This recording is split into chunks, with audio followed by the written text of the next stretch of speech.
¿Qué te la ves así corta? ¿Qué quieres? ¿Prueba de vida? ¿Querés que te mande un par de dedos? No, par de dedos no quiero que me lo pongas al teléfono. ¿Qué le está digo? Si vos no juntas la plata, te va a pudrir todo. ¿Me entendés lo que te digo o no? Eran tiempos difíciles en la Argentina. La crisis económica del 2001 había incidido de manera directa en la seguridad. Desde México y desde Colombia había llegado una forma de inseguridad desconocida hasta ese momento: los secuestros express. La vida de su hijo estaba en peligro desde el momento mismo de la captura. ¿Por qué? ¿Por qué?, repetía. Su furia pronto llegaría a toda la Argentina y la conmovería. Axel es hijo de todos ustedes, dijo esa noche. Fue la primera marcha contra la inseguridad que hubo en toda la historia argentina.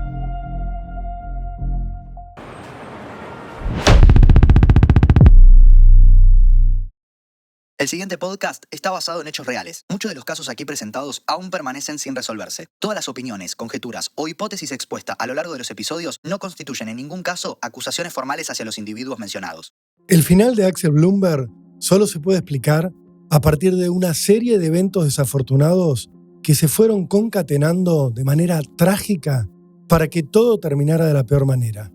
Cuando uno repasa sus últimos días, sus últimas horas, descubre que hubo muchas chances para que se salvara, pero todo le jugó en contra. Eran tiempos difíciles en la Argentina. La crisis económica del 2001 había incidido de manera directa en la seguridad. Aparecieron modalidades delictivas nuevas y las estadísticas criminales explotaron. Desde México y desde Colombia había llegado una forma de inseguridad desconocida hasta ese momento: los secuestros express. A diferencia de los secuestros clásicos, estos tenían un nuevo componente aterrador. Podían elegir a cualquiera, en cualquier momento, en la calle o donde estuviera. Muchas veces caían varias víctimas al mismo tiempo, todas elegidas al voleo. Las metían adentro de autos en movimiento, pedían rescates pequeños, moderados, pero que tenían que ser pagados de manera urgente. En la cantidad estaba la ganancia de los delincuentes. Para las autoridades judiciales y para la policía era un auténtico desafío. Quienes los cometían eran delincuentes improvisados, muchas veces con poca experiencia, lo cual generaba un riesgo extra.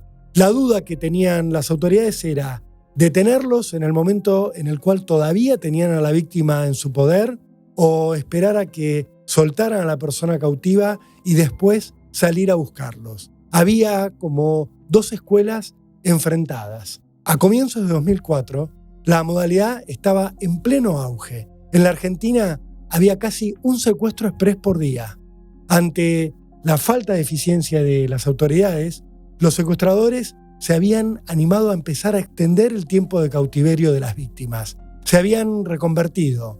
De tenerlas retenidas en auto, habían empezado a tenerlas cautivas en casillas, aunque fuera por un tiempo breve, pero en casillas. El miércoles 17 de marzo de aquel 2004, Axel Blumberg llegó cerca de las 21 a la casa de sus padres, un chalet de ladrillos a la vista ubicado en Martínez, en el partido de San Isidro. El joven tenía 23 años recién cumplidos, los había cumplido 15 días antes, y estaba en el último año de la carrera de Ingeniería Industrial, la misma carrera que su padre, aunque él la cursaba en una universidad privada, en el ITBA. Estaba apurado Axel.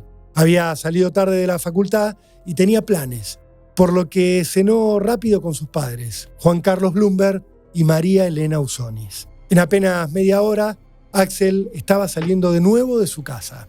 Se despidió de su papá y de su mamá sin que ninguno supiera que ya no se volverían a ver jamás. Axel se subió al Renault Clio verde agua de su mamá, comprado muy poco tiempo antes. Le sacó la traba antirrobos que tenía en el volante y arrancó hacia la casa de su novia. La chica se llamaba Steffi Garay y era menor que él. Tenía 18 años y era la hermana de uno de sus ex compañeros del colegio Goethe. Se habían conocido 2 años antes, cuando la familia había contratado a Axel para que le diera clases de apoyo escolar. Las clases de matemáticas habían derivado en besos, en caricias y en un noviazgo que aquella noche iba a tener una salida al cine. El plan era ir a ver El Pago, una película del director John Woo, al Shopping Unicenter. Una película que había elegido Axel. La función era a las 22:40. Axel estacionó en la puerta de la casa de Steffi, en la calle Dorrego al 1500, a 15 cuadras del shopping, siempre en Martínez. Frenó el auto, le puso la traba antirrobo en el volante y se dispuso a bajar. Entonces, su vida se interrumpió de golpe. Unos minutos más tarde, su amigo Martín, el hermano de su novia, llegó a la casa de Martínez. Entró al hogar y se sorprendió cuando vio que Steffi estaba sola. ¿Dónde está Axel?, le preguntó. Todavía no llegó, le respondió Steffi. La respuesta de su hermano, sorprendido, la sacudió. Pero el auto de Axel está estacionado afuera.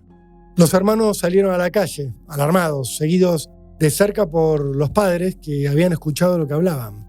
Todos notaron que el auto de Axel estaba en la puerta, tenía la traba puesta en el volante, pero la puerta del lado del acompañante estaba entornada, sin llegar a estar cerrada. Axel no estaba en ningún lado. Era evidente que algo inesperado y violento había pasado.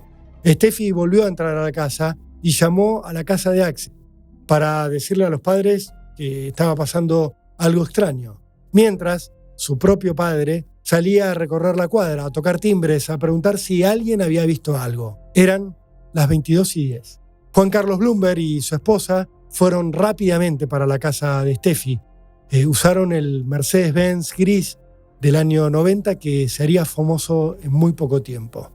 Para ese momento, los padres de Steffi ya estaban convencidos de que estaban ante el infierno más temido, ante un secuestro express. Estaban aterrorizados, desesperados, paralizados. Solo tenían una certeza. Tenían que avisar a la policía de que algo había ocurrido. Tenían que pedirle a la policía que hiciera algo, que les dijera qué tenían que hacer ellos. 2 agentes llegaron casi de inmediato. Le recomendaron a Juan Carlos Blumberg que se fuera rápidamente para su casa, a esperar lo que era inevitable, que los secuestradores lo llamaran. El caso fue derivado enseguida a una fiscalía federal, una fiscalía que se había creado especialmente para combatir los secuestros en la zona norte.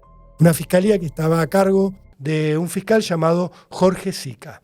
Desde su oficina tomaron nota de todos los teléfonos vinculados a Axel y le avisaron a la Secretaría de Inteligencia para que interviniera las líneas, para poder escucharlas y para grabar cualquier conversación que hubiera con los secuestradores. Un policía especializado en el tema se fue a la casa de los padres de Axel. Se sentó junto a ellos y los acompañó en todo momento.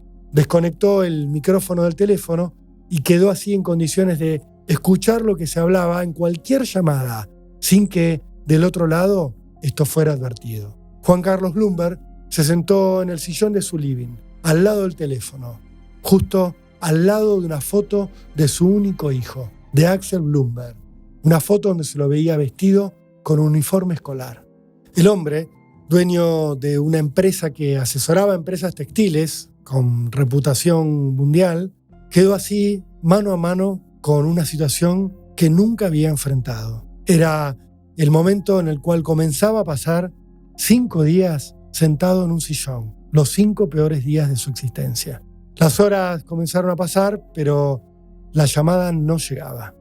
¿Estaría realmente secuestrado Axel?, comenzó a preguntarse Juan Carlos. El hombre cerró los ojos y se acomodó en el sillón. La noche se hizo madrugada, amaneció y llegó la mañana sin que hubiera novedad alguna. De repente, finalmente sonó el teléfono. Eran las 8:37, más de 11 horas después de la desaparición de Axel. «Hola, ¿con María Elena?», dijo una voz del otro lado. Blumberg le dijo que su mujer no estaba, que hablara con él. El hombre que estaba del otro lado de la línea le dijo que no, que quería hablar con la mamá de Axel. «Dígale que mañana viernes voy a llamar de nuevo», le avisó. Y colgó. Blumberg se quedó desorientado. Estaba claro que ese llamado tenía algo que ver con Axel, pero no le habían dado ningún tipo de información. La angustia se hacía cada vez más profunda. La ansiedad empezaba a sumarse. A las 9:15, el teléfono volvió a sonar. Era otro hombre. «Hola, ¿está Elena?», preguntó. «No, no está Elena. Habla el marido», respondió Juan Carlos Blumberg. «Bueno, vieja, tu hijo está secuestrado», le dijo el secuestrador. «¿Estamos? Quiero 50 lucas. No pongan a la gorra, nada. ¿Estamos?» «¿Cómo?», le preguntó Juan Carlos. «Tu hijo está secuestrado, gato. ¿Entendés? Quiero 50 lucas. No pongan a la gorra, nada. En 5 días te llamo. Que no interfiera la gorra. ¿Estamos, vieja?». La situación ya había quedado clarísima. Se habían terminado las dudas sobre qué le había pasado a Axel. Empezaban otras, mucho más complicadas. 5 días, le habían dicho a Juan Carlos. Era una eternidad para él. Mientras, la policía comenzaba a hacer su trabajo, mal. Se perdía una primera chance de ayudar a Axel. El auto de su mamá había quedado un día entero estacionado en la calle, donde él lo había dejado, pero había llovido. Para cuando los peritos fueron a buscar huellas digitales de los secuestradores, obviamente no encontraron nada. Mientras Juan Carlos se quedaba esperando junto al teléfono, su esposa fue a ver al fiscal Jorge Sica para preguntarle qué iba a pasar. Salió aterrada de la entrevista. El fiscal le dijo que su postura era hacer cumplir la ley, hacer cesar el delito, y que la vida de su hijo estaba en peligro desde el momento mismo de la captura. Es decir, Sica estaba en contra de aquellos fiscales que preferían esperar a que la víctima fuera liberada para recién después actuar. Estaba en contra de los que entendían que actuar era ponerle un riesgo extra a la víctima. Él prefería intervenir y actuar por la fuerza. Esto obviamente alteró a Elena, pero no entendió entonces realmente qué consecuencias podía llegar a tener. El viernes fue otro agujero negro para los Blumberg. El teléfono estuvo el día entero en silencio. Axel cumplía su día número 2 en cautiverio. Juan Carlos se quedó sentado en el sillón, junto al teléfono, sin levantarse para comer, sin ingerir ningún tipo de alimento, sin pararse siquiera para bañarse.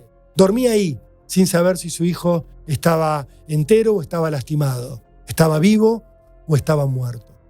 Tuvo que esperar hasta las 20:56 del sábado para recibir un nuevo llamado. Habían pasado 2 días y medio desde el anterior. Blumberg atendió desesperado. «Déjame hablar con Axel», le rogó al hombre que le hablaba del otro lado. ¿Hacete la de tu corta? ¿Qué querés? ¿Prueba de vida? ¿Querés que te mande un par de dedos? No, par de dedos no quiero que me lo pongas al teléfono. No te la puedo con esto que no puedo sacarle pillas de tanto, ¿entendés? Cerrar yo acabo de la orden, ¿me entendés? El Gil está vivo, si vos no juntas la plata, te va a pudrir todo, ¿me entendés lo que te digo o no? Los gritos de Juan Carlos se escucharon desde la otra cuadra. Hablaron de dinero como si fuera un negocio. Juan Carlos ofreció 6.500 pesos, le volvieron a pedir 50.000 y le cortaron.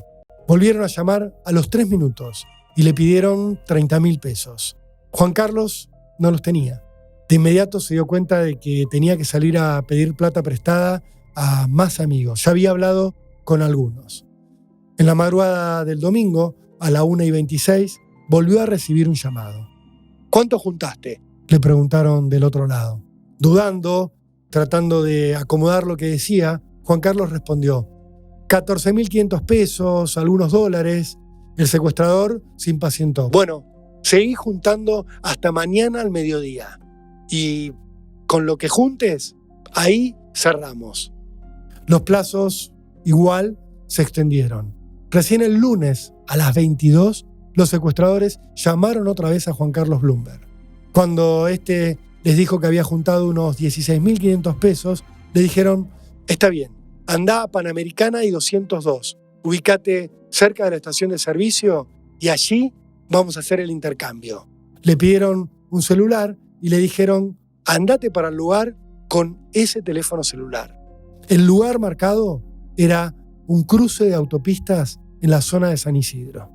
El fiscal Jorge Sica le ordenó entonces a la policía bonaerense y también a la Secretaría de Inteligencia que fueran para el lugar. Entre ellos no había ninguna comunicación. Él quería que actuaran de manera independiente, pero que los dos evaluaran si había alguna chance de interferir en el pago del rescate y detener a los captores. Antes de salir de su casa, Bloomberg llamó al fiscal Sica. Le dijo, por favor, que no se ponga en peligro la vida de mi hijo. Se lo ruego. Sica le respondió, por supuesto que no. Quédese tranquilo. El padre de Axel salió entonces en el Renault Clio verde de su esposa hasta el lugar acordado para el pago. Decenas de policías y de agentes de inteligencia, todos de civil, daban vueltas por el lugar, lo rodeaban. Pero a Juan Carlos lo inquietó una situación. Vio pasar a un policía vestido de uniforme y llevando un perro por la estación de servicio frente a la cual supuestamente se haría el pago. 4 de los secuestradores fueron hasta el lugar del cobro, pero no lo hicieron en cualquier coche. Tenían un Volkswagen Passat blindado, a prueba de balas. Cuando llegaron al lugar, empezaron a dar vueltas en círculos, tratando de certificar si había algún agente, algún policía por la zona, mientras llamaban una y otra vez al celular que Bloomberg les había dado. Trataban de hacer contacto con él para empezar la conversación, pero Juan Carlos no los atendía. En realidad, era imposible que lo hiciera. Los secuestradores habían anotado mal su número. Así, con esta falla en la comunicación, Axel perdía otra oportunidad de salvarse. El desencuentro continuó. Los secuestradores seguían dando vueltas mientras llamaban a la casa de Bloomberg para retomar el contacto. Pero el policía que estaba ahí le dijo a la mamá de Axel que no atendiera, que no interfiriera con el plan.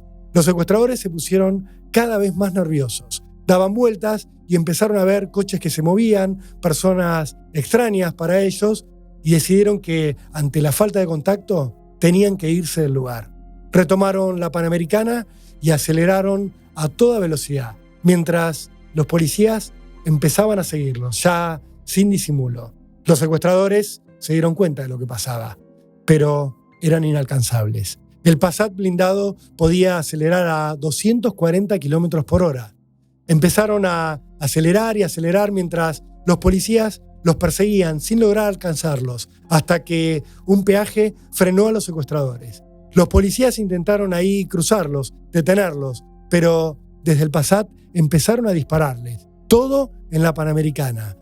Hubo una aceleración, los policías trataron de alcanzar nuevamente al Passat y el Passat respondió con total violencia. El que conducía el coche se los tiró encima a los policías, los chocó de frente, los chocó de costado, los fue abriendo como si se tratara de una película de acción. Los policías les disparaban, pero las balas rebotaban contra los vidrios, contra la carrocería del auto de los secuestradores. El Passat tomó tanta ventaja que le sacó 3 puentes de distancia a los policías. Subió al 4.º puente, dio la vuelta y se puso mirando hacia Capital, esperándolos, como si los toreara. Los policías lo vieron ahí esperándolos y siguieron de largo. Entonces el Passat retomó hacia la capital federal. Luego, cuando los policías intentaron retomar y perseguirlo, el Passat volvió a dar la vuelta y retomó Panamericana hacia la zona norte. Así desapareció y así Axel perdió una nueva chance de salvarse. Su papá, harto de esperar, sin saber lo que estaba pasando, terminó regresando a su casa, pasada ya más de 1 hora del momento pactado para la entrega del dinero. Se sentó en su sillón, otra vez, junto al teléfono, a esperar una llamada, a esperar alguna explicación. Cuando finalmente la tuvo, esa explicación fue cara a cara. Y entonces, recién entonces, entendió todo lo que venía pasando. Terminaba el lunes 22 de marzo de 2004 y la Argentina estaba por cambiar a partir de una noticia inédita. La historia que había envuelto a Axel en realidad había comenzado unos meses antes. La banda era de la localidad de Moreno. Su líder era Martín El Oso Peralta, un joven de 23 años que parecía mucho mayor porque pesaba 115 kilos. De origen humilde, para esa altura ya era un veterano del delito, un hombre muy respetado en el ambiente. Se había dedicado con éxito a las salideras bancarias, se había dedicado durante mucho tiempo a los robos de autos y finalmente se había especializado en los secuestros express. Su rol era manejar los autos y elegir a las víctimas. Siempre salía a secuestrar vestido con un chaleco antibalas, porque sabía que la policía al primero al que le disparaba era el que manejaba el auto. Además, él se encargaba de liderar las negociaciones y el cobro de los rescates. No confiaba en absolutamente nadie. Su mano derecha era José el Negro Díaz, también de 23 años, un joven que llevaba tatuada en la espalda una serpiente cruzada por una espada, un símbolo que significa que había jurado matar a un policía en particular. En una de sus manos tenía otro tatuaje muy significativo, otro tatuaje chorro. 5 puntos, 4 rodeando a 1, el símbolo de muerte a la policía en general. El núcleo principal de la banda se completaba con Carlitos Díaz, el hermano menor del Negro Díaz, un pibe de solo 17 años que para esa altura ya era un prófugo experimentado de distintos reformatorios. El hermano mayor de los Díaz había muerto tiempo antes en un enfrentamiento con la policía. Quizás de ahí venía tanto odio. En noviembre de 2003, la banda había pegado un salto. Había ido a la zona de Martínez, su zona favorita para buscar víctimas, y había secuestrado a una mujer llamada Ana María Norman, justo en el momento en que entraba con el BMW a su casa, en la calle Corrientes, al 1000, a 20 cuadras del Shopping Unicenter. Mientras negociaban el rescate con el marido de Ana María, mientras la mantenían cautiva en el auto, los secuestradores habían cometido varios robos al mismo tiempo.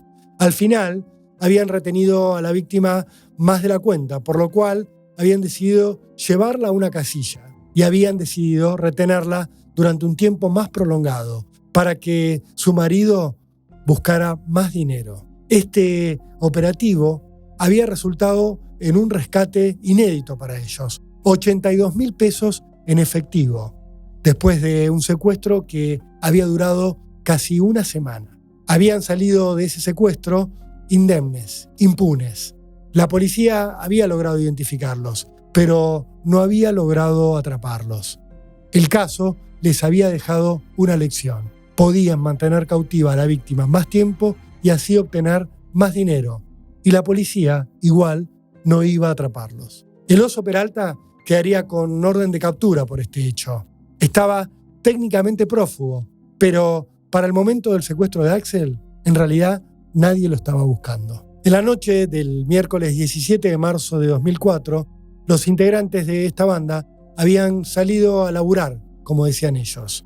El Oso se había puesto al volante de su Volkswagen Gol, el Negro Díaz iba de acompañante y Carlitos y otro menor de edad iban en el asiento de atrás. Dieron vueltas por Martínez durante varias horas aquella noche, esperando a ver si alguien se regalaba, como decían ellos. Pero pasaba el tiempo y no encontraban a nadie.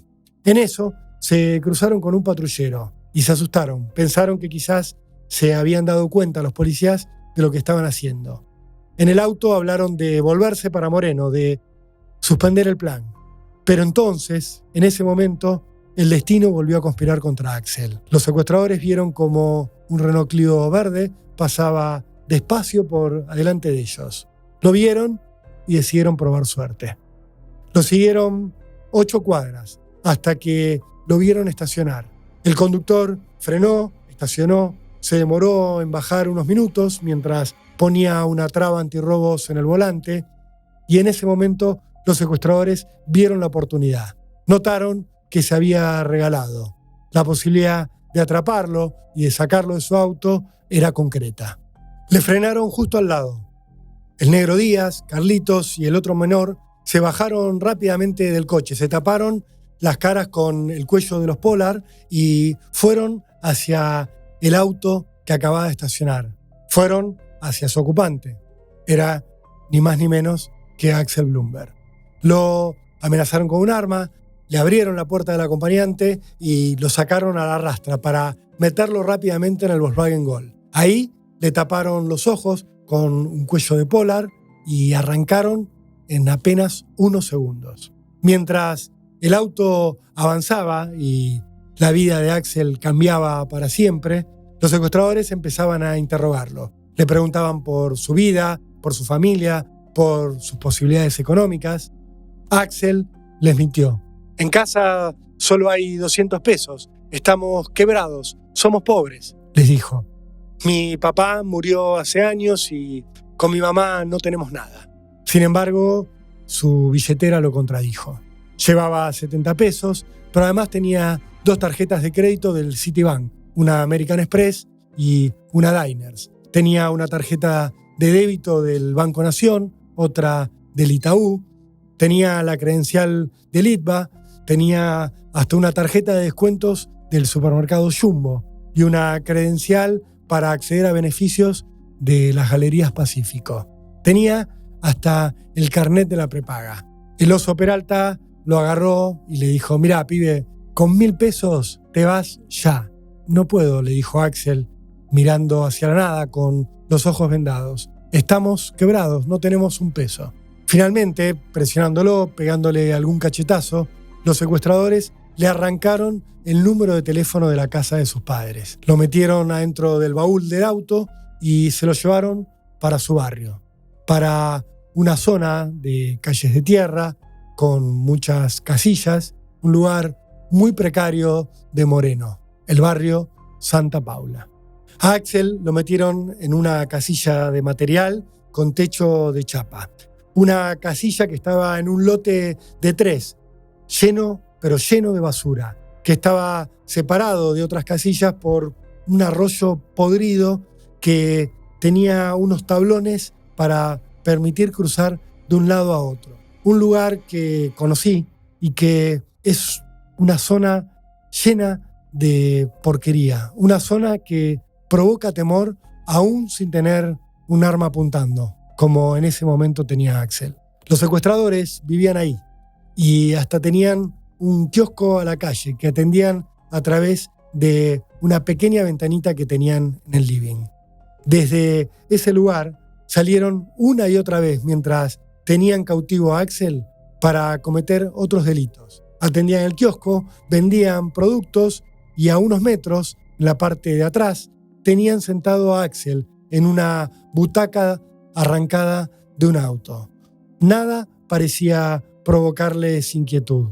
Salían, entraban, robaban, cometían distintos delitos, iban a locutorios para llamar a Juan Carlos Blumberg o a alguno de los familiares de otras personas a las que irían secuestrando sin tener ningún tipo de preocupación. Al mismo tiempo, llevaban y traían autos robados. Todos en ese barrio, en Santa Paula, sabían que eran delincuentes, pero nadie hacía absolutamente nada. A Axel lo mantuvieron todo el tiempo en la butaca de coche, en la cocina, con los ojos vendados con una toalla, con la boca vendada de a ratos con una sábana.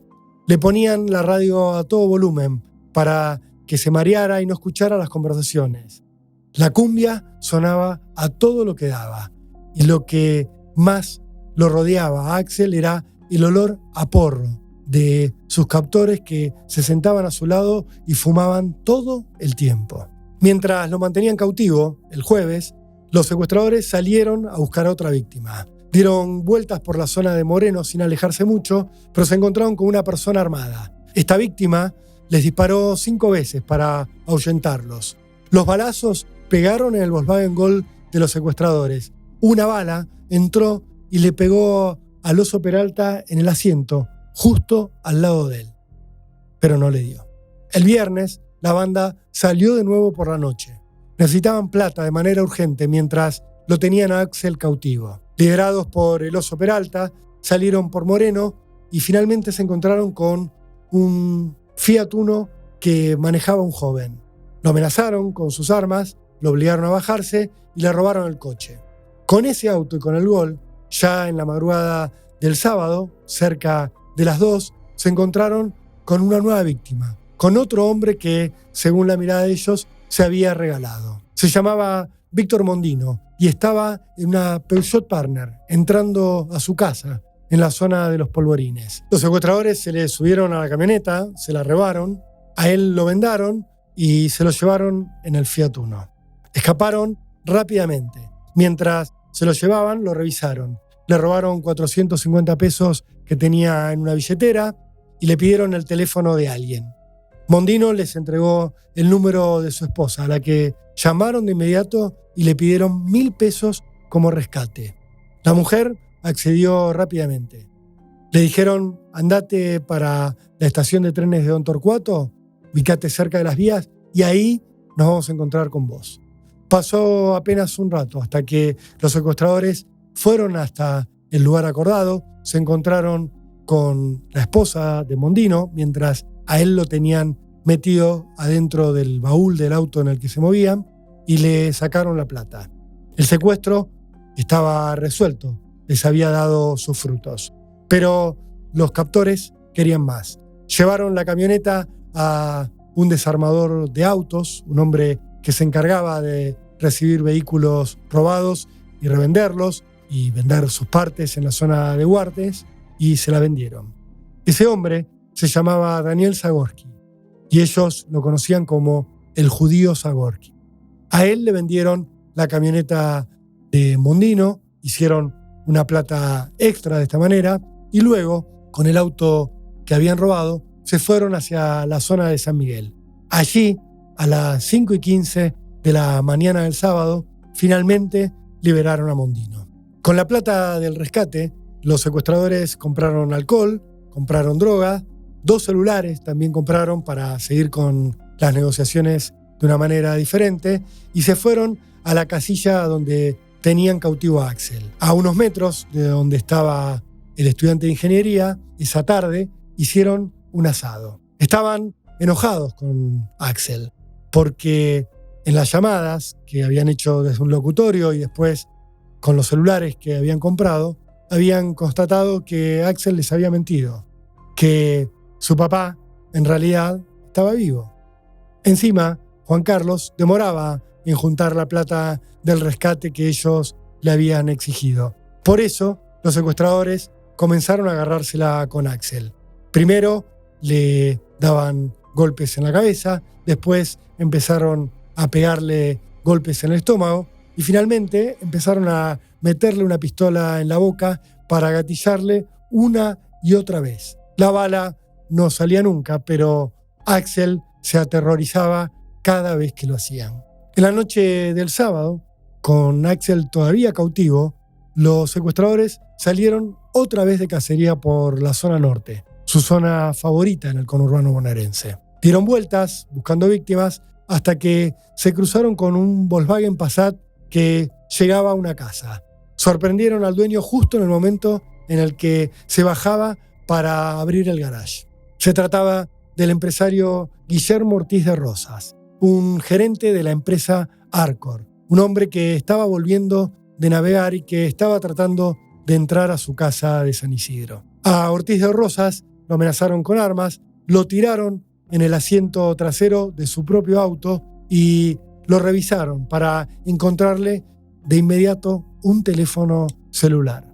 Con ese aparato llamaron a su hermano para pedirle 60.000 pesos en efectivo. Sin embargo, el verdadero tesoro de ese golpe era el Volkswagen Passat, un auto blindado de fábrica construido en Alemania que valía en el mercado $150.000. Para ellos era mucho más, era un verdadero tanque de guerra. A Ortiz de Rosas lo metieron en la misma casilla a donde tenían cautivo a Axel, a metros del estudiante. Mientras lo revisaban en ese lugar, le encontraron una credencial del RENAR, del Registro Nacional de Armas. Ahí se alarmaron, pensaron que Ortiz de Rosas tenía un arma de fuego. Empezaron a pegarle. A él también le metieron un arma en la boca, le apoyaron una pistola en la cara y le gatillaron varias veces para obligarlo a confesar dónde estaba la pistola que creían ellos tenía registrada. Tardaron largos minutos en entender que en realidad la credencial del RENAR tenía que ver con la autorización que Ortiz de Rosas había gestionado para tener un auto blindado, ese tesoro que tenían los secuestradores en sus manos. En paralelo, la familia de Ortiz de Rosas había decidido no hacer la denuncia policial. Los secuestradores, negociando con ellos, decidieron subirles el monto del rescate. Les pidieron 100.000 pesos en efectivo, mientras, al mismo tiempo, negociaban con Juan Carlos Blumberg. Tenían los 2 secuestros activos al mismo tiempo. El primero de los rescates que cerraron fue el de Ortiz de Rosas. Cerraron con su familia una cifra final de 82.000 pesos. Cobraron unas horas después, en una villa cerca de la Panamericana y 202. Un rato más tarde, liberaron a Ortiz de Rosas en Pilar, en una ruta, ya a las 7 de la mañana del lunes. Recién entonces el empresario fue en persona a hacer la denuncia por el secuestro y contó que había escuchado, mientras estaba cautivo, que los secuestradores decían: el otro gato ya juntó la plata. No era difícil adivinar que los secuestradores estaban hablando de otra víctima, que estaban hablando de Axel Blumberg. El empresario también le contó a la policía que los secuestradores se habían quedado con su auto blindado, con el Passat, con ese tanque de guerra. Era otra de las coincidencias que sellarían la suerte de Axel. Es que ese tanque sería el auto con el que los delincuentes irían a cobrar el rescate del estudiante de ingeniería. La policía, en el momento del cobro, lo identificó de inmediato, porque ya tenían la denuncia, ya sabían que ese auto estaba en poder de los secuestradores de Axel.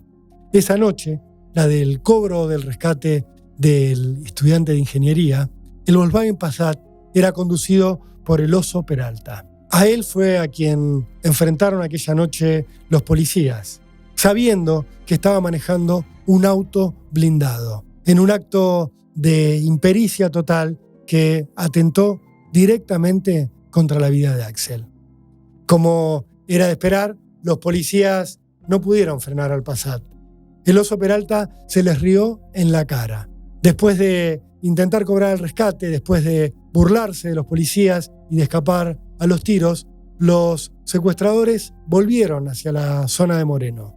Pero volvieron con una decisión clara. Tenían que liberar a Axel. Tenían que sacárselo de encima. La banda del Oso Peralta llevó el Passat a un descampado de los Polvorines, lo roció con 2 botellas de nafta y lo prendió fuego. Adentro quedó el papel donde tenían anotado el número de teléfono de Juan Carlos Blumberg. Ya nunca más lo llamarían. Llegaron a la casilla donde tenían a Axel un rato más tarde. Y ahí confirmaron que no les quedaba otra más que liberarlo. Lo hablaron entre ellos y decidieron que actuarían de inmediato. Lo levantaron a Axel de la silla de auto donde lo tenían sentado y el joven se asustó. ¿Me van a matar?, les preguntó. ¿Es el momento? ¿Se terminó todo? El Oso Peralta le dijo que no. Le dijo: quédate tranquilo, pibe. Le pusieron los documentos adentro de un bolsillo de su pantalón, del bolsillo de atrás, y entre varios lo subieron al baúl del Fiat Uno. Lo mantenían vendado, pero no lo tenían bien atado. Lo dejaron en el baúl, bajaron la tapa, pero no la cerraron del todo porque tenían miedo de que se les ahogara, y se sintieron que había llegado el momento de tomarse un respiro. La banda de Peralta, después de meter a Axel en el baúl del coche, se fue hacia el interior de una de las casillas. Ahí se prendieron un porro y se pusieron a charlar sobre lo que había pasado unos minutos antes, en el tiroteo. Desde adentro del baúl, Axel los escuchó alejarse y aprovechó. Se sacó la venda, salió del auto y corrió con todas sus fuerzas. Axel era un pibe muy entrenado. Había sido campeón de atletismo en su colegio varios años consecutivos. También practicaba atletismo en la universidad. Sin embargo, en su contra pesaban en ese momento el pánico, los días pasados en cautiverio sin comer bien y el terror que venía sufriendo. Pero él estaba convencido de que lo iban a matar, así que corrió con todas sus fuerzas. Corrió por su vida. Saltó un alambrado, se trepó a otro, pasó del otro lado y siguió corriendo. Pero los secuestradores lo vieron. Enseguida salieron de la casilla, uno de ellos sacó un arma y disparó al aire. Axel corrió con más fuerzas. Gritaba con todo lo que tenía. ¡Auxilio! ¡Auxilio! ¡Socorro! ¡Pa! ¡Ayúdame!, gritaba Axel mientras corría. Era la 1:30 de la madrugada del lunes. Un vecino lo escuchó gritar. Otro se acercó a la puerta, trató de escucharlo. Escuchó cómo Axel gritaba auxilio, pero nunca le abrió la puerta. Otro vecino salió a la calle en calzoncillos y lo vio pasar a Axel corriendo. Vio también cómo el negro Díaz llegaba hasta él, lo alcanzaba, le pegaba una trompada y lo tiraba al piso mientras le ponía un arma en la cabeza. Enseguida llegaron los otros secuestradores. A Axel le pegaron, lo patearon en el piso y finalmente lo desmayaron. Así, sin conciencia alguna, lo agarraron entre todos a Axel y lo empezaron a arrastrar hacia la casilla donde lo habían mantenido cautivo. La anteúltima chance del joven por salvarse se había ido. La siguiente se perdería casi de inmediato. Uno de los vecinos de la casilla llamó a la comisaría de Villa Trujillo y dijo que había visto cómo un grupo de hombres atacaba a un joven que no era de la zona. Creo que lo mataron, le pegaron entre todos, le dijo a la policía. Pero desde la comisaría no mandaron a ningún patrullero. La suerte de Axel estaba echada. Axel se despertó en la casilla y se encontró con la cara del oso Peralta, que lo miró de muy cerca y le dijo: ¿Por qué te escapaste, pendejo? Axel le respondió: pensé que me iban a matar. Los secuestradores le cayeron otra vez encima. Lo golpearon, lo desmayaron nuevamente y entonces lo ataron, lo vendaron, lo amordazaron y lo metieron en el baúl del auto, no sin antes robarle las zapatillas. El cuadro ya era otro para ellos. Sabían que Axel les había visto las caras a todos. Sabían que Axel había mirado y había tomado nota del lugar exacto a donde lo habían mantenido retenido. Rápidamente, el oso Peralta y los hermanos Díaz arrancaron el auto en donde tenían a Axel encerrado. Hicieron unos 15 minutos hasta que llegaron a un descampado ubicado muy cerca de la casilla, en la zona de la reja, siempre en Moreno. Era uno de los peores lugares que he visto en mi vida para morir. Un escenario lleno de basura, de perros hambrientos y un lugar donde uno siente que no hay posibilidades de nada. La civilización desde ese lugar parece muy lejos. Allí, Axel logró soltarse la mordaza mientras lo bajaban del coche.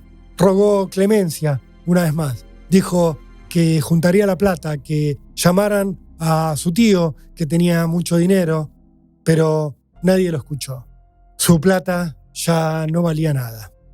El negro Díaz le ató otra vez el trapo a su boca, lo empujó y lo llevó caminando descalzo, alejándolo del auto. Hicieron unos metros hasta que lo tiró al piso. Lo puso con la cara apoyada contra el piso, de costado. Su mejilla izquierda quedó contra la tierra. No podía ver exactamente dónde estaba porque todavía tenía la venda tapándole los ojos, porque la mordaza seguía en su lugar. Esa forma de tenerlo retenido a su merced le permitió al negro Díaz apoyarle un 38 largo en la sien derecha, apretar el gatillo y dispararle una bala que le atravesó la cabeza y que se enterró en la tierra. Eran las 2:10 de la madrugada del martes 23 de marzo de 2004. Axel estaba muerto. La historia de la Argentina había cambiado para siempre. El cuerpo de Axel sería encontrado por un vecino que buscaba basura entrada la mañana de aquel 23 de marzo. La noticia llegó rápido a la policía, que lo identificó en el acto. En el bolsillo tenía sus documentos. A Juan Carlos y a la mamá del estudiante le darían la noticia cara a cara. cerca de las 5 de la tarde. El fiscal Jorge Sica, la policía se presentaron en su casa y les dijeron que tenían una mala noticia. Lo mataron de un balazo en la cabeza, les informaron. Juan Carlos Bloomberg empezó a gritar preguntas que nadie se animaba a responder. ¿Por qué? ¿Por qué?, repetía. Terminó echando a los funcionarios a patadas. Incluso agarró a un asistente de la oficina de asistencia a la víctima y le pegó varias trompadas para expulsarlo de su hogar. Su furia pronto llegaría a toda la Argentina y la conmovería. Poco antes de las 7 de la tarde, la noticia de que habían asesinado a un joven secuestrado llegó a la redacción del diario Clarín. Los informes hablaban de un joven llamado Bloomberg, con doble O. Yo me puse a trabajar en ese momento en el caso, en tratar de confirmar cómo era realmente el nombre de la víctima. Así logré esclarecer que en realidad se escribía con U. Era Bloomberg con U. Y así me puse a buscarlo en una guía telefónica. Así encontré rápidamente el teléfono de la casa de su familia. Llamé y me atendió Juan Carlos Bloomberg. Yo no sé si hablar con ustedes, porque Clarín defiende a los delincuentes, me dijo. Era la primera conversación que tuvo en su vida con un periodista. Le pregunté si sabía que la policía se había tiroteado con los delincuentes mientras él esperaba para pagar el rescate y me dijo que no estaba enterado de eso. Yo hice todo lo que me decían y perdí a mi hijo. Quería brindar toda la ayuda. Lo único que quería era la vida de mi hijo. No me interesaba la plata ni nada. Hice todo lo que decía la policía. Fui a entregar la plata y perdí a mi hijo, me repitió. Era un hombre sereno, triste, sin vida. Pero ya estaba en él lo que pronto iba a escuchar todo el país reunido en una plaza. Acá las leyes son muy permisivas, me dijo. Se premia a los delincuentes. La policía no tiene presupuesto o lo gasta en otra cosa. Esto es una cosa de locos. Están secuestrando a gente por todos lados. Esto es gravísimo. Enseguida mezcló el recuerdo de su hijo como lo haría miles de veces en los días por venir. Mi hijo era un chico honorable, abanderado de la Goethe. Estaba en el último año de ingeniería, recordó. ¿Para qué vivir? Me han destrozado, me han arruinado. No tengo más hijos. Ahora nos vamos a la fiscalía a ver por qué nos dijeron todo lo que teníamos que hacer y todo terminó así, dijo. Y cortó. Unos minutos más tarde, Bloomberg llegó a la fiscalía con su esposa. El fotógrafo de Clarín le preguntó a la mujer si era la mamá de Axel. Sí, soy yo. Pero estoy muerto. Ya no existo más, le dijo la mujer. El entierro de Axel fue el miércoles 24 de marzo. El cortejo ocupó 5 cuadras con autos, muchos de gente que nunca en su vida había visto al joven. Al pie del cajón, en el Jardín de Paz de Pilar, Juan Carlos Bloomberg se paró y habló con voz firme. Hijo, hice todo lo que pude. Perdóname por no haberte podido proteger. Te juro que no voy a parar hasta que en la Argentina dejen de matar a nuestros hijos. Estaban haciendo lo que se conocería como la cruzada. Al salir del cementerio, Juan Carlos se enfrentó con los micrófonos. A las fuerzas de seguridad les falta profesionalismo para enfrentar a los secuestros, dijo. Sus palabras compartirían la tapa de los diarios con la noticia de que el entonces presidente Néstor Kirchner había anunciado ese mismo día la expropiación de la ESMA para crear el Museo de la Memoria. La sociedad está desprotegida, acusaba Bloomberg. Los políticos no cuidan a nuestros hijos. Voy a hacer una cruzada. Voy a pedir a la gente que luchemos, anunció Bloomberg. El papá de Axel hablaba todos los días en los medios a partir de ese momento. Estaba empujado por la bronca, por el dolor y por la falta de resultados de la investigación. Bloomberg cargaba contra el fiscal Sica, contra el ministro de Seguridad de la provincia, Raúl Rivara, y pedía que lo recibiera Kirchner. Al mismo tiempo, anunciaba una marcha a la Quinta de Olivos. Rápido, el ministro de Justicia de la Nación, Gustavo Vélez, fue a verlo a su casa para tratar de tranquilizarlo. Sin embargo, el avance de la investigación complicaría al gobierno nacional. Los celulares usados por los secuestradores condujeron al reducidor de autos, al hombre que era conocido por la banda como el judío Zagorski, a quien el Oso Peralta le había ofrecido la camioneta robada a Víctor Mondino y también le había intentado vender el Volkswagen Passat. Zagorski, a su vez, tenía comunicaciones permanentes con un subcomisario de la Policía Federal, la fuerza que dependía del gobierno nacional. En esas conversaciones hablaban sobre el auto que Zagorski le había comprado al Oso Peralta y el subcomisario le pasaba pistas sobre cómo estaba orientándose la investigación hacia el mismísimo Oso Peralta. Todo esto terminaría con Zagorski detenido. Mientras el escándalo por la posible vinculación de los secuestradores con policías federales iba creciendo, el reducidor de autos era interrogado por los investigadores, que lo hicieron escuchar las grabaciones donde el Oso Peralta le reclamaba el rescate a Juan Carlos Blumberg. Zagorski lo identificó sin dudar. Dijo: "Este es Martín, el Oso Peralta". Los investigadores ya tenían el nombre del líder de la banda. Pero en la Argentina había un problema político. Kirchner reaccionó rápido. Mandó a llamar a Juan Carlos Blumberg y a su esposa. Le pidió que fueran a la Rosada, que los acompañaran también los papás de la novia de Axel. Quería hablar con todos. Durante 2 horas, el grupo le mostró al presidente Kirchner fotos de Axel, le contó su historia, les habló de su sufrimiento por cómo se había dado el secuestro y por cómo los habían tratado los policías y el fiscal Sica. Y Blumberg aprovechó para esbozarle por primera vez una idea que estaba creciendo en él: la necesidad de reformar algunas leyes penales, de generar cambios en la formación policial y de derogar, por ejemplo, la ley del 2x1, esa que computaba a dobles los días pasados en prisión sin tener una condena firme. Kirchner le respondió que todo eso era importantísimo, pero que solo podía hacerlo el Congreso de la Nación.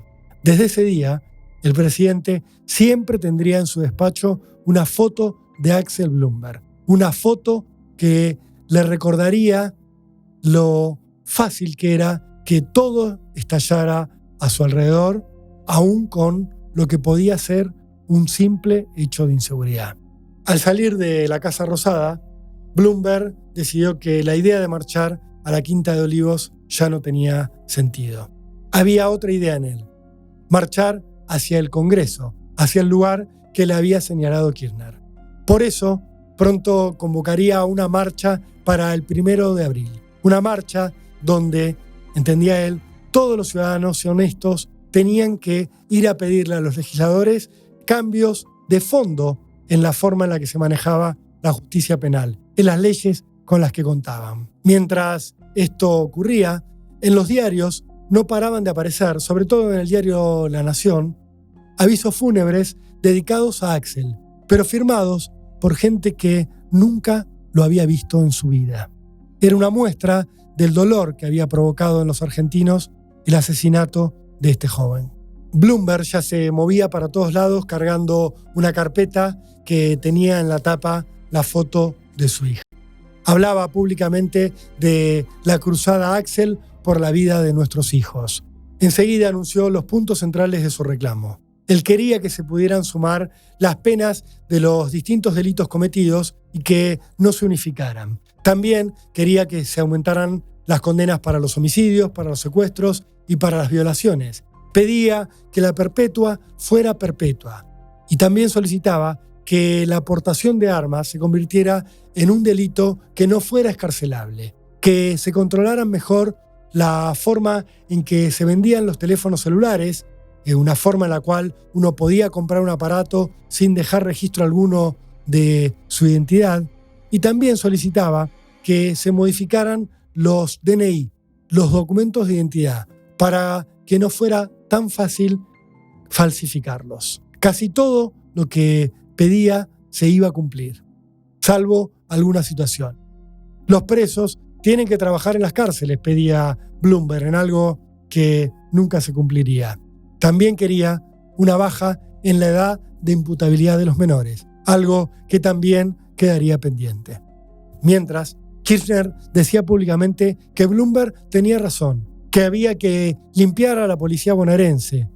Esto generaría que el ministro de Seguridad Rivara fuera echado rápidamente de su cargo. La marcha, igual, se haría algo ineludible, algo inevitable. Las revistas, los diarios la publicitaban. Algunas incluso llegaron a acompañar sus ediciones con velas para que la gente pudiera llevarlas a esa marcha.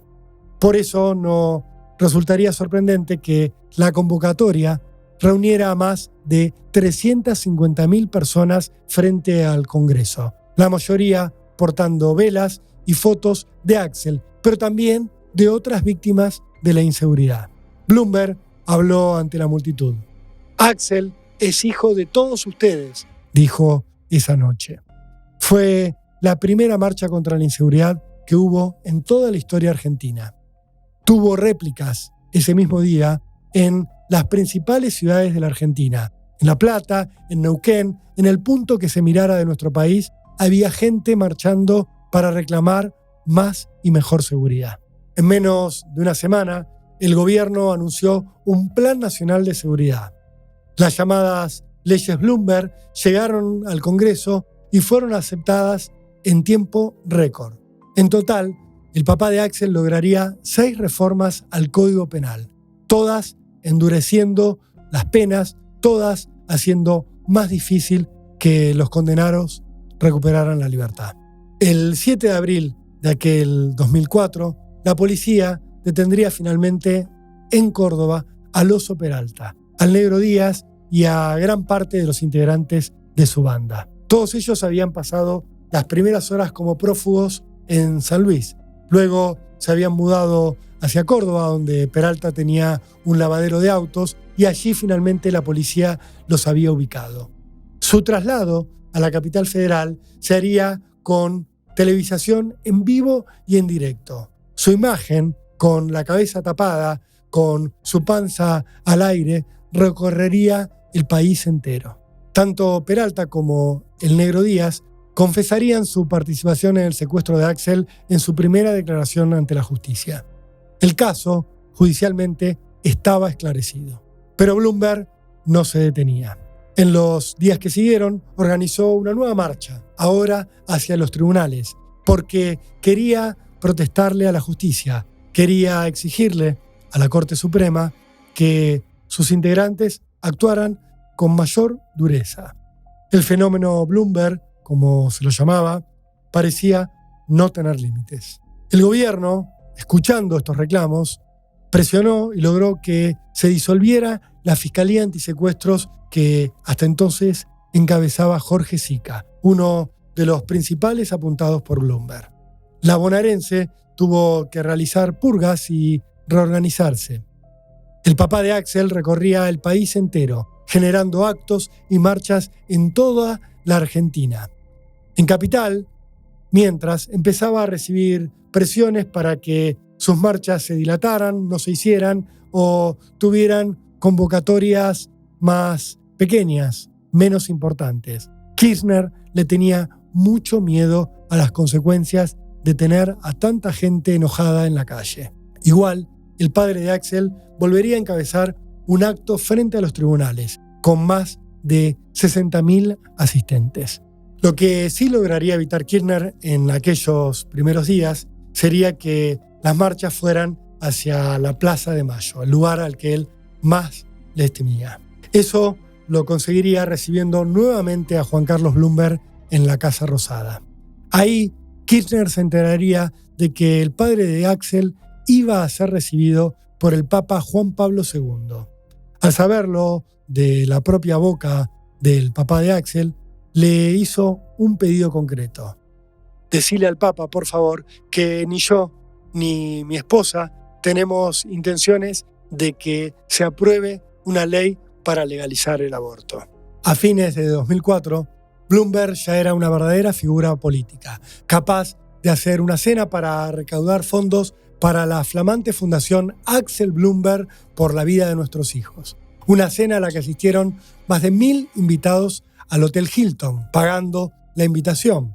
Personajes como el ministro Aníbal Fernández, el vicepresidente Daniel Scioli, Luis Patti, Daniel Haddad o José Luis Manzano. El caso Bloomberg llegaría a juicio en 2006, en un debate que generó tanto interés que tuvo que realizarse en una sala perteneciente a la prefectura, ubicada en el puerto de Olivos. Allí fueron condenados 12 imputados en un juicio al que asistieron centenares de periodistas, entre los que yo estuve.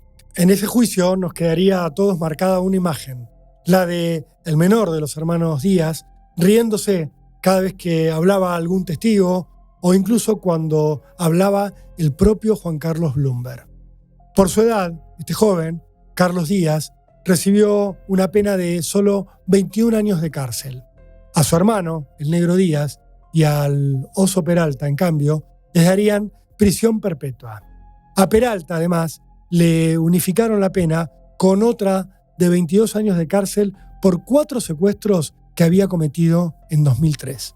La figura de Bloomberg se iría apagando, pasado el juicio oral y de la mano de sus declaraciones, cada vez más polémicas y llenas de exabruptos. Bloomberg insistía una y otra vez en justificar lo que había sido la represión ilegal de la última dictadura militar. Bloomberg, además, se reunía con políticos polémicos de ultraderecha. En 2007, finalmente, el papá de Axel decidió lanzarse a la política de la mano de Mauricio Macri. Cuando se hablaba ya de su postulación como gobernador de la provincia de Buenos Aires, de la mano de Macri, surgió una noticia inesperada, una noticia que significó un golpe tremendo para la imagen del padre de Axel. A pesar de que todos lo llamaban ingeniero y de que su tarjeta de presentación como presidente de la Fundación Axel Bloomberg, en realidad el padre de Axel no era ingeniero. Yo he metido la pata, no soy ingeniero, terminó admitiendo ante la prensa. Igual, Bloomberg se presentaría como candidato en aquellas elecciones. Lo hizo por afuera del partido de Macri y el resultado fue pobrísimo. Apenas se obtuvo el 2% de los votos.